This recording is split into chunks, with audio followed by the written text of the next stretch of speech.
Hello and welcome to Mock Week. I'm Dara Breen, and joining me this week are Andy Parsons, Ed Byrne and Russell Howard, Frankie Boyd, Hugh Dennis and Stuart Francis.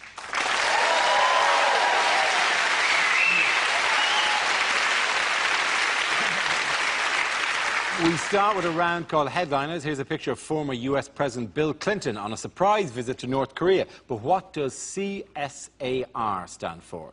Is it communist suits are rubbish? He looks like he should be sitting on the end of a pencil. Perhaps he is. For the first half hour, Clinton thought that he'd met the janitor. Is it Korea spelt all wrong? Is it cigar salesman and rent boy? It's actually their superhero names. It's Captain Shag and Admiral Rompersuit. Is it Clinton at shag anyone, really?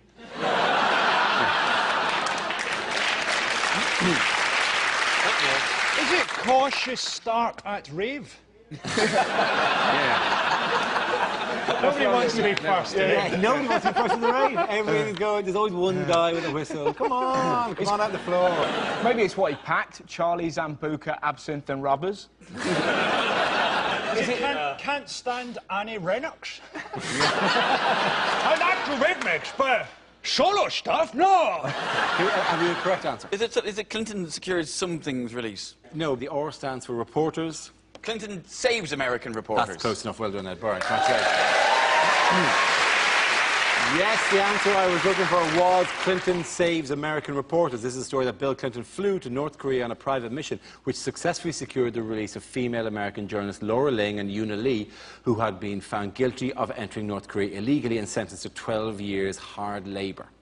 So why did Bill go? Why did Bill get Basically, he'd used up all the women currently in America, and he's had to go abroad to round up any stragglers. Wonderfully charismatic, because he's a bit like the wolf from Pulp Fiction. He's a little bit like the Fonz, but he's a massive dollop of Quagmire from Family Guy. Yeah. Isn't it? You just imagine that as soon as you just imagine him stepping off the plane. I've got the ladies, giggity. The flight actually out of North Korea was delayed because Clinton went to duty-free to get some cigars. Look how cross Clinton is on that there. Al Gore's got the lady, Clinton's furious.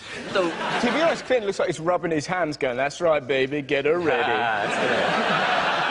Just how I taught you, just how I taught you. He's warming them up like a safecracker. The two journalists in question, one of whom, Laura Ling, is the sister of Lisa Ling, who is the host of the American version of Loose Women, which means essentially this entire mission was held to rescue one of the Nolans. And I could imagine that Kim Jong-un would be a huge fan of the Nolan as well. I'm in the mood for dancing, romancing, but I'm so lonely. All this talk about Clinton, you're thinking he was president for 8 years, he had loads of policies, he did one sexual misdemeanour, and that's all anybody remembers.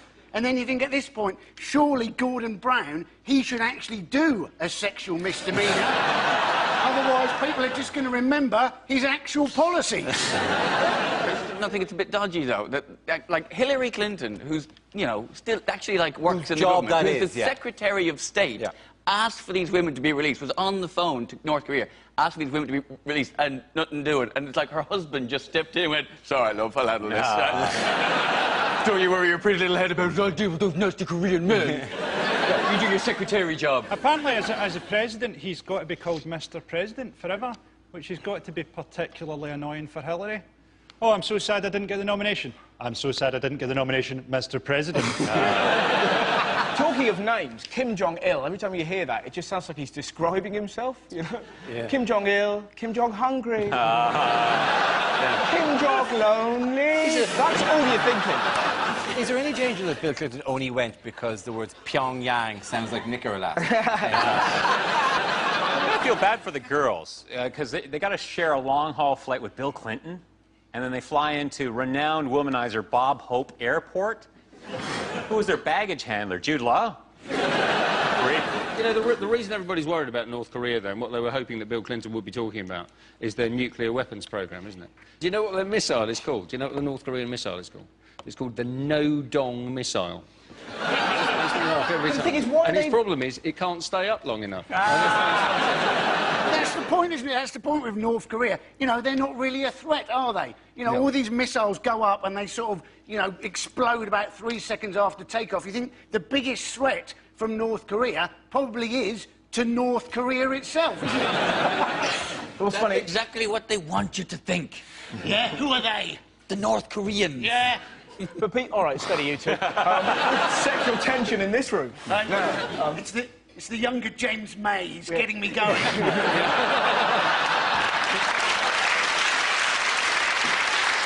As a dictator, he's not going to have understood Clinton and all the sort of stuff that he's got to put up with. What's that, Clinton? You nearly got impeached for having a blowjob? I'm having a blowjob right now. I've got a tiny gymnast in my trouser legs.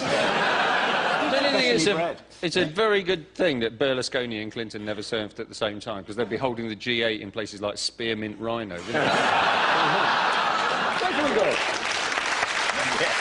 Why, by the way, while we're on American politics, why is there controversy at the moment over Barack This is Obama? unbelievable. Barack Obama is trying to get free healthcare for 46 million people in America, and this has made him unpopular in America, which is incredible, isn't it? Those 46 million people are all dicks. Well, you know, Ed's become a Republican. It's not a disaster for Obama, exactly, is it? Because he's got an approval rating of 50%. Yes. Gordon Brown would kill for an approval rating of 50%. If Gordon Brown discovered a cure for cancer, actually baked everybody individually a cake and discovered oil under his own house, he would still have a popularity rating on a par with Gary Glitter.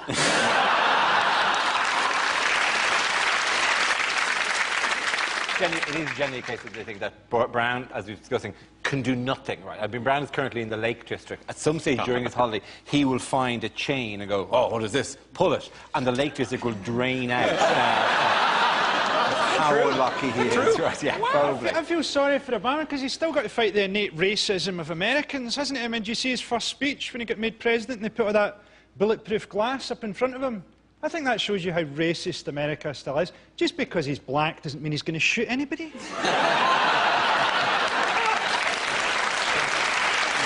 Basically, Obama's got in, he's had a look at the economy, he's had a look at what his general public are actually like, and he's got a new slogan, turns out we can't.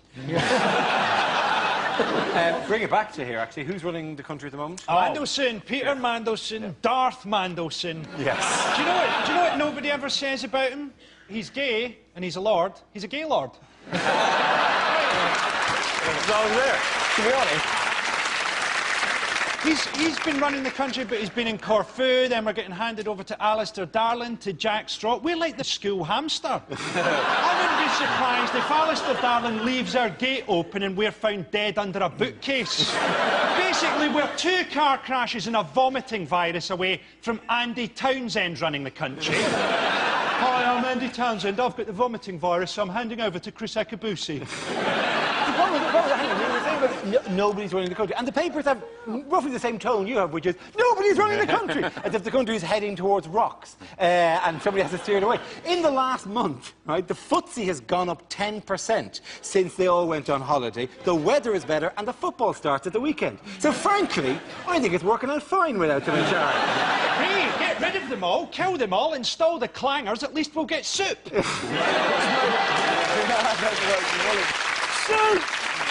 there were some beautiful photos of Mandelson on holiday that were just so lovely. Proper British man red. Did you see any of those?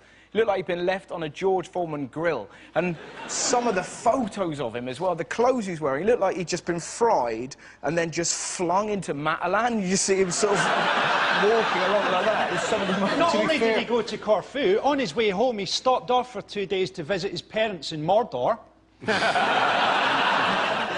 How terrifying would it be for Mandelson to stay in your house? Have you seen Peter today? No, I don't know. He dematerialised and then fled into the air vents. I think if you want him to appear, you have to stamp twice and say his real name. When Manson leaves, does a small woman come into your house and go, the house is clean? Imagine him turning up at your holiday. Imagine seeing Mandelson on the beach. There's people on the banana boat, look like they're having a good time. Have them assassinated. Then bring me an enormous vibrating Defecating egg. The reason, basically, that he's running the country, isn't it, is because Parliament's on holiday. The politicians have got an 82-day holiday. Now, that should be plenty of time, you'd have thought, to clean their own moat and work out exactly which house they, in fact, lived in. At the end of that round, the points go to Russell, Ed and Andy. Now we play a round called Excess Gaggage. This game involves Ed, Stuart, Andy and Russell, so if you could make your way to the performance area, please. This is where we test our performers' stand-up skills. We spin our news generator, it settles on a topic, and anyone can volunteer jokes about the chosen subject. The winners are the people I judge to produce the funniest stuff. OK, here we go. Let's spin the wheel. The first topic is global warming. Who wants to come in on that? Andy Parsons. Sheryl Crow, she's gone into the debate. She wants us to save natural resources by apparently using only one sheet of toilet paper per visit. Now, let's face it, sometimes that's just not feasible, is it? But ever since I found that out, part of me's there thinking, each time I use more than one sheet, I've let Sheryl Crow down. Then part of me's thinking, oh, I'd never want to go out with Sheryl Crow. She's a toilet paper Nazi. And half the time, she's probably got a dirty arse. Thank you very much, Andy Parsons. OK, let's spin the wheel again. The subject is celebrity. Who wants to come in on that? I'll take that. Ed. Yes. No, I'll take celebrity because, you know, I suppose, kind of, I'm a celebrity. You know, I've got the sort of, I'm on telly occasionally. I'm on it right now. So that's fair enough, you know. But I'm not like famous. I've got that sort of halfway house. I'm not like household name, but I'm not nobody. I'm sort of like that bloke. What's his name? You know, like people will say, oh, I saw that Ed Byrne on telly, and the other person will go, who? You go, oh, you know, the Irish guy, comedian. What, the big guy with the bald head? No, not that bloke. And it's weird when you got that sort of in-between thing, because, you know, I'll tell you what I get a lot, particularly in England, is I get people coming up to me to tell me that they don't know who I am. Seriously. Which to me seems a bizarre thing to cross a room to tell somebody, but you would be alarmed how often someone will come up to me in a pub or a club and go, apparently you're on the television? I've never heard of you. Really? My family used to own a dog called Layla. What? Sorry, I thought we were playing swap information neither of us gives a shit about. No? Whereas in Ireland, I'm a bit more well-known. So in Ireland, I get abuse. Thank you very much, Ed. OK, that leaves with Stuart and Russell. Let's spin the wheel. The next topic is the royal family. Prince Harry's pretty spectacular, isn't he? He's wonderful. The Sun really can't make their mind up, because one minute the Sun, he's a war hero, next minute, racist.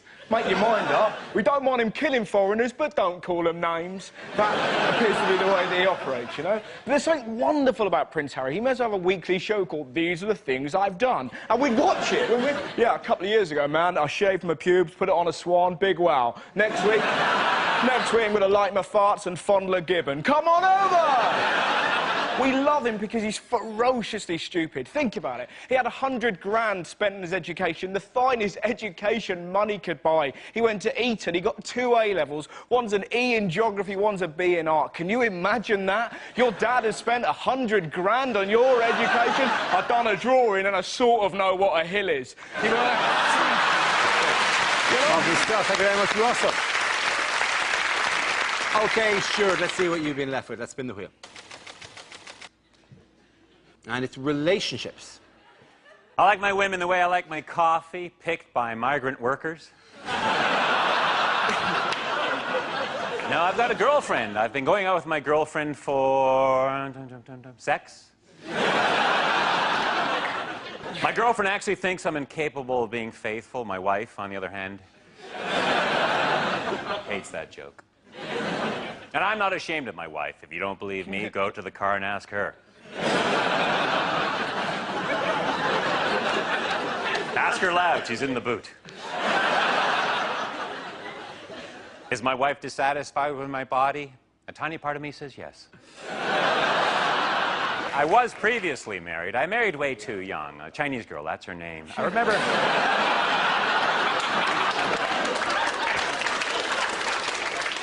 Way Too Young was so beautiful. Fab Cook, too. That was her cousin. She was hot, too. It was a good-looking family. It's thought that most men's sexual fantasy is to be involved in a threesome. And I thought it was mine until recently. I was involved in a threesome. And I'll be honest with you, my friends, I didn't like it. Halfway through, I stopped and said, listen, Rick, Jim.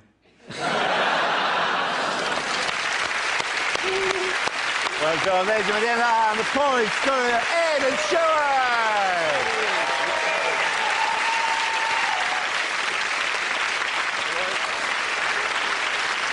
Our next round is called If This Is the Answer, What is the Question? On the board of 6 categories. Stuart, which category would you like? Can we have home news, please? OK, home news it is.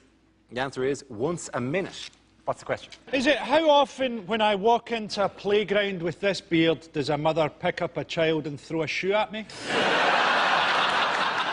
Is it what would be the worst misprinted dosage on a pack of laxative? Is it how often do men self-check their own testicles? Is it, to be honest, it's a lot more than that. I've always wondered what you were doing. They're still there. Is it how often does Uri Geller keep mentioning the fact that he's Michael Jackson's friend? That's it.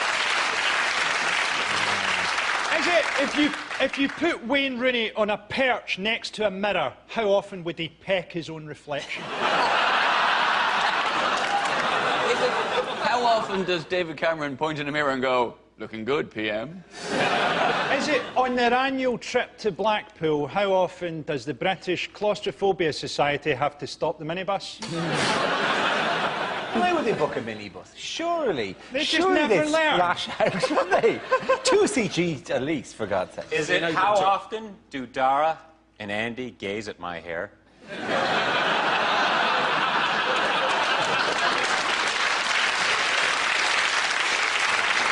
How often does the average iPhone user take it out and fiddle with the poxy thing? Very good. That's really good. I think I might tweet that. And I'm going to have to move on to I know the correct answer. Is it how often does Kerry Katona ovulate? I can't believe you fooled me with the I know the correct answer.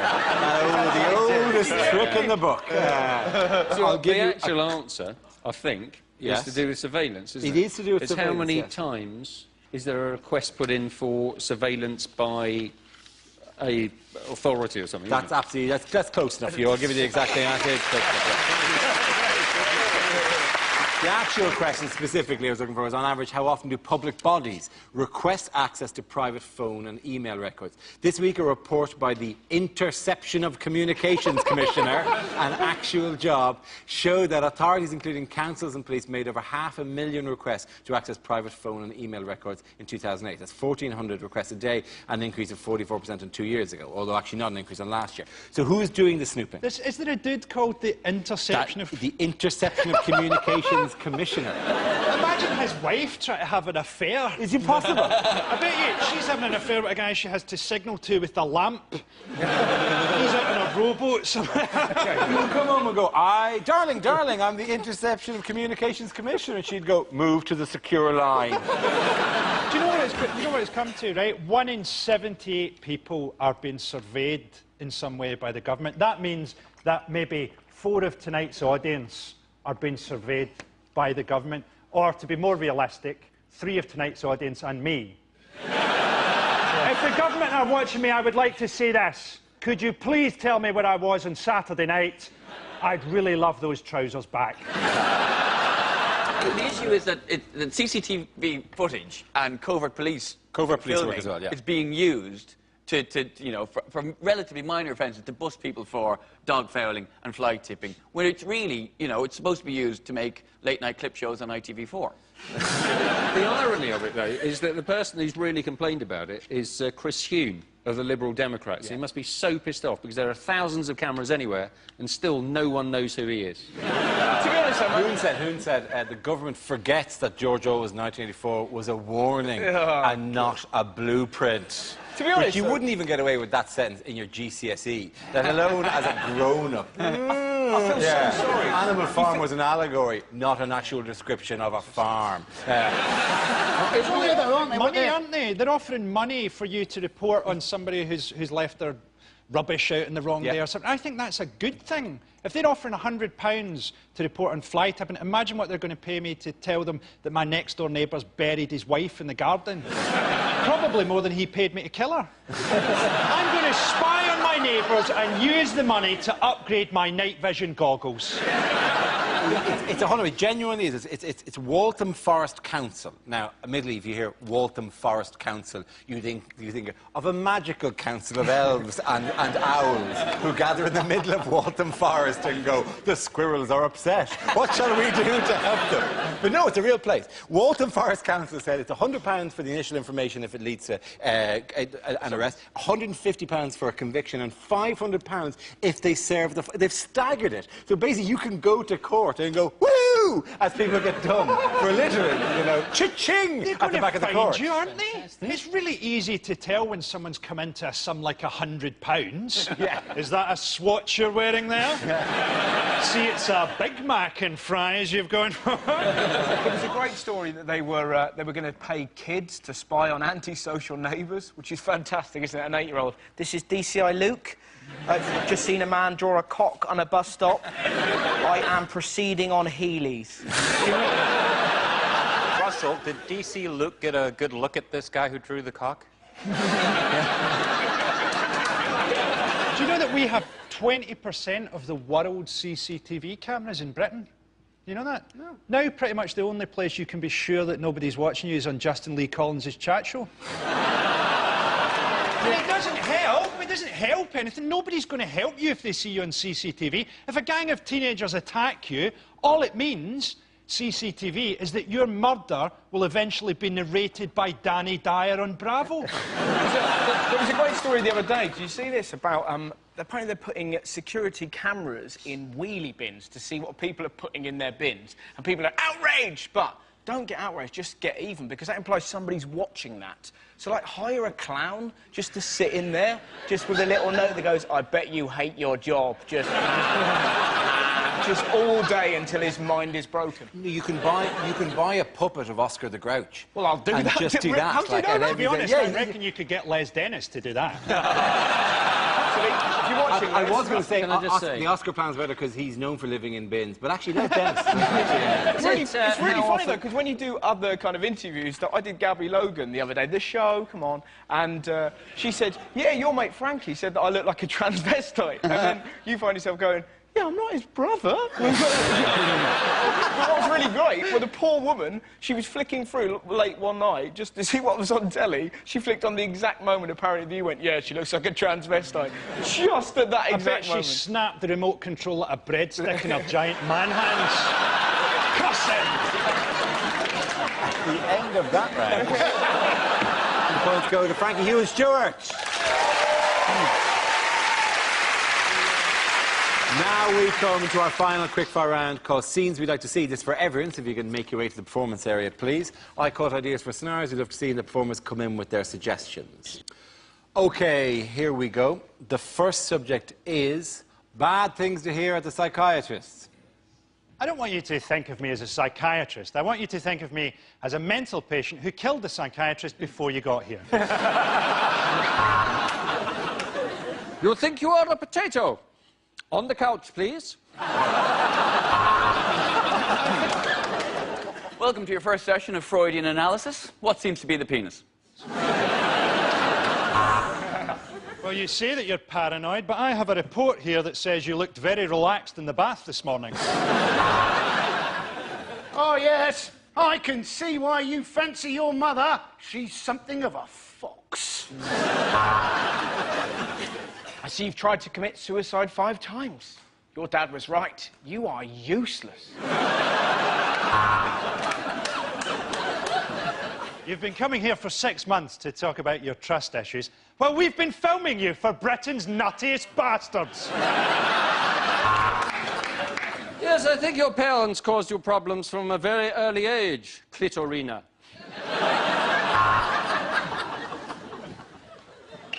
Your thoughts that you're horrifically unattractive are all in your mind, Mr. Johnson. OK, word association. I'm going to say a word, and I want you to say the first thing that pops into your breasts.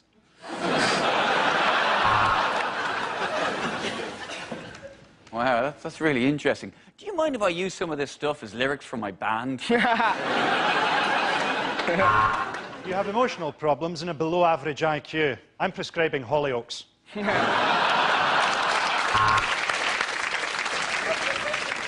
Oh, that's a classic dream. It means you're a paedophile. I want you to go to your happy place. Judging by the size of you, that's probably Greg's.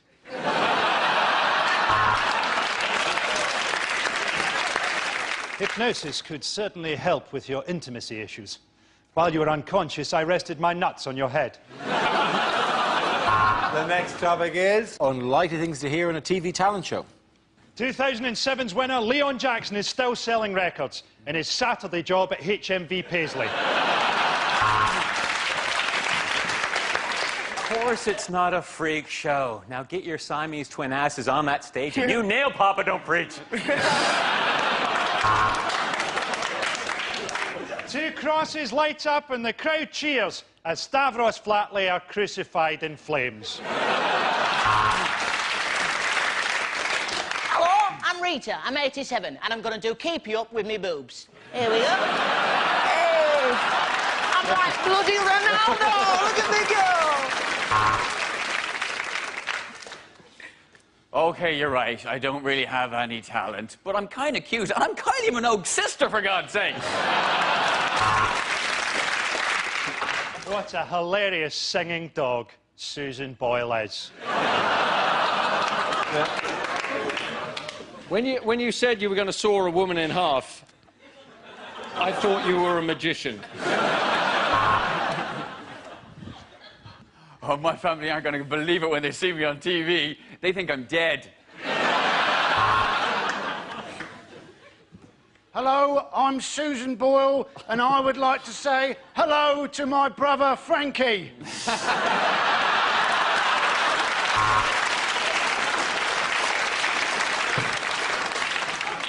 Susan Boyle is not related to me. None of my relatives will ever manage to chisel their way out of that cellar.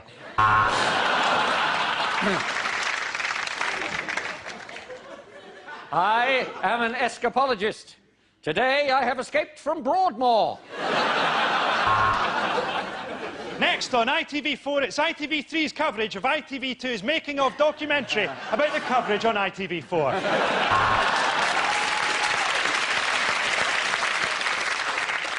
Hello, I'm Billy Cock, and this is my partner, Brian Balls, and together we are Billy and Brian. Behold, my magical racist cats. They come over here, they steal our bloody jobs. I'm not having it. That was a beautiful song, until you fucking sang it. At the end of that round, the points go to Russell, Ed and Andy.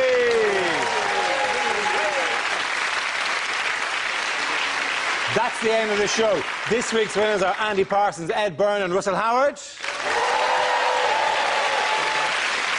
Commiserations to Frankie Boyle, Hugh Dennis and Stuart Francis. Thanks for watching. I'm Dara Breen. Good night. Feel free to laugh and point, but no egg throwing just yet, as Clive Anderson reveals the funny side of politics next here on BBC Two.